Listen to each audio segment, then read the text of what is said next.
नमस्कार, मैं उत्कर्ष त्रिपाठी स्वागत करता हूं आपका स्टडी कैपिटल के इस लर्निंग प्लेटफॉर्म पे। और 2024 का बीएड का हमारा बैच शुरू हो चुका है। तो बैच शुरू होने के साथ साथ कुछ जानकारियां जो होती हैं आपके लिए ज़रूरी होती हैं, जिसको साझा करने के लिए मैं आज आपके साथ जुड़ा हूं।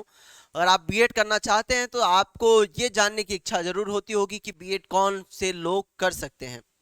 तो सबसे पहले मैं उस पर बात करूंगा कि कौन कौन से लोग बीएड कर सकते हैं, कौन कौन से लोग बीएड के लिए अप्लाई कर सकते हैं, बीएड के फॉर्म को कौन कौन से लोग भर सकते हैं। जो लोग बीए, बीएससी, बीकॉम या फिर एमए, एमएससी, एमकॉम, चाहे ये किसी भी सब्जेक्ट से हो, अगर इन लोगों का फाइनल ईयर में है, जैसे आप बीए के फाइनल ईयर आपका हो जाएगा इस साल। अगर आपका इस साल बीए का फाइनल ईयर कंप्लीट हो जाएगा जब तक फॉर्म आता है, या फिर उससे पहले भी, तो आप इसको भर सकते हैं। बीएससी फाइनल ईयर वाले भर सकते हैं, बीकॉम फाइनल ईयर वाले भर सकते हैं। अगर आप बीए के बाद तुरंत एमए किए हैं तो एमए करने के बाद अगर आपका एमए का फाइनल ईयर है तब आप भर सकते हैं, एमएससी के बाद भर सकते हैं, एमकॉम के बाद आप बीएड के फॉर्म को फिल कर सकते हैं। तो ये आपका जो मिनिमम क्राइटेरिया है कि आप सेकेंड ईयर के होके फॉर्म को नहीं भर सकते हैं। आप जब बीएड कर लेंगे, ये अगर आपको मन है बहुत ज़्यादा देखने के लिए कि आप कर पाते हैं कि नहीं, उसके लिए आप भर सकते हैं, उसके लिए कोई बाउंडेशन नहीं है। लेकिन आपको एडमिशन लेने के लिए अगर आपने बीए फाइनल ईयर में हैं आप इस साल, तो आप भर सकते हैं। बीएससी के भर सकते हैं, बीकॉम के हैं तो भर सकते हैं। इसके साथ ही अगर आपका एमए फाइनल ईयर है इस साल, तो आप अगले साल जब फॉर्म रिलीज होगा 2024 में, तो आप फॉर्म को भर पाएंगे।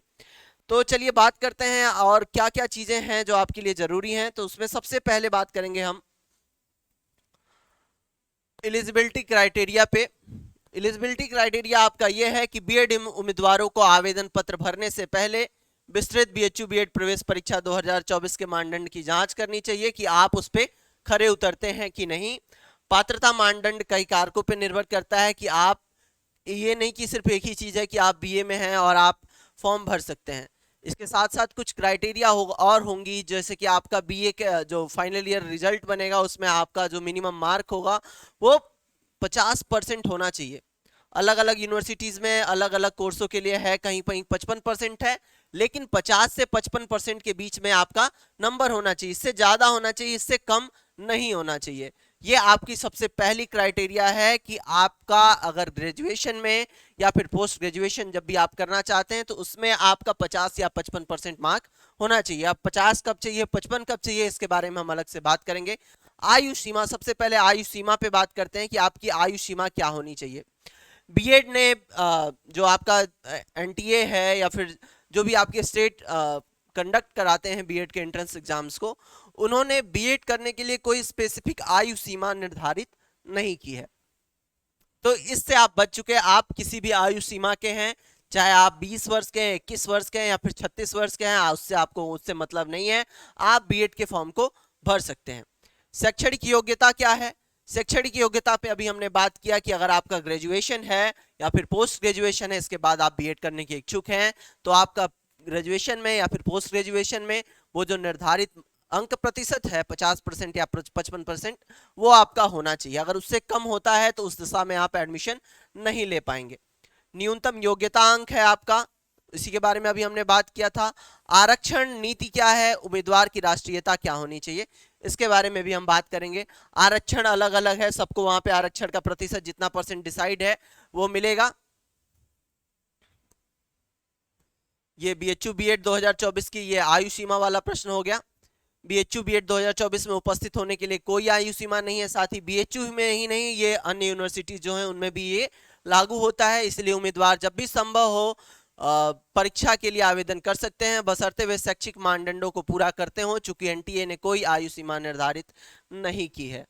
यह आयु सीमा की बात हो गई कि आयु सीमा आपकी कितनी है।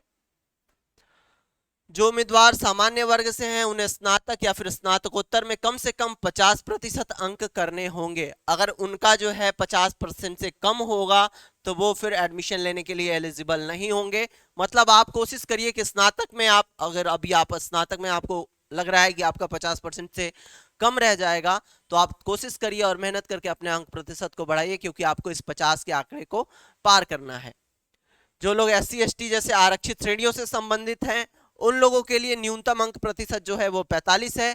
ये सामान्य वर्ग के विद्यार्थियों के लिए, अभ्यर्थियों के लिए है कि वो 50% न्यूनतम पाएंगे। और जो लोग SC ST से संबंधित हैं, दूसरे अन्य वर्गों से संबंधित हैं, उनका न्यूनतम अंक जो है वो 45% निर्धारित किया गया है कि उनका ग्रेजुएशन में 45% अंक होना चाहिए। तो ये रहा आपके बीएड का जो मिनिमम क्राइटेरिया है उसके बारे में हमने यहाँ पे बात की। साथ ही अगर आपको जातिगत आरक्षण या फिर जो भी सुविधाएं मिलती हैं वो बीएड में मिलेंगी, उसके लिए हम अलग से बात करेंगे। आज हमने चर्चा किया कि कौन कौन से लोग बीएड के फॉर्म को भर सकते हैं। इसके साथ ही हम आपको बताते चलें कि सिर्फ बीएड लैंग्वेज ही नहीं, इस साल से हम बीएड साइंस के भी और बीएड कॉमर्स को लेके भी आपके सामने जुड़ेंगे, आपके साथ जुड़ेंगे और हम लोग मिलके तैयारी करेंगे।